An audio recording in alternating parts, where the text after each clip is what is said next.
እንዴት ሳድግ እንደቀጠለ ነው። ክብራን አርሜ ተመልካቾቼ ከእናንተ የሚጠበቀው ላይክ፣ ሼር፣ ሰብስክራይብ። እንግዲህ አቤላ ዛሬም እንግዲህ የሄርሜላን እህት እያስለቀሳት ሶሊያናን ነው የምመርጠው ብሎ ሶሊያናን መርጦ እሷ በህይወቴ ታስፈልገኛለች አንቺ ግን አታስፈልጊኝም ብሎ መጥቷል።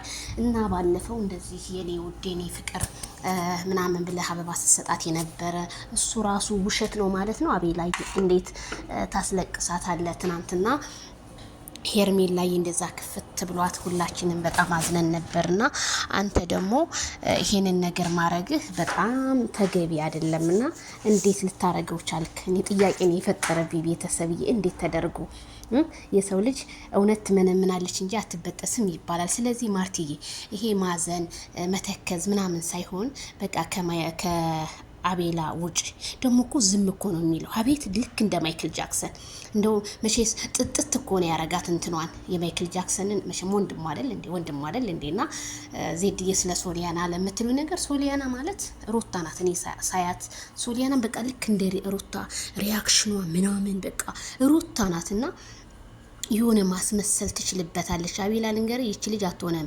እንደው እኔ እውነት ብርድም ሲመጣ ሙቀቱም ሲመጣ ይቹ ማርቲ ትሻላለች ብዬ ነው የማስበው። አንደኛ በጣም ጨዋ በጣም ትሁት የጨዋ ቤተሰብ ናት። ይቺ ግን ዝም ብላ በቃ በሄደችበት ሁሉ እንትን ጡርምባ ነገር ነው መመሰኝና ጡርምባዋን ተወት አድርገህ እርጋታዋን ረጋ ያለችውን ኮኮቧን ብትወስድ እንደኔ መልካም ይመስለኛል። በጣም ነው የሚያሳዝነው ማርቲ እንደዚህ መከፋቷ። አቤላ ግን እኔ በጣም በቃ ላይፍን የምታሳልፉ ነበር የመሰለኝ።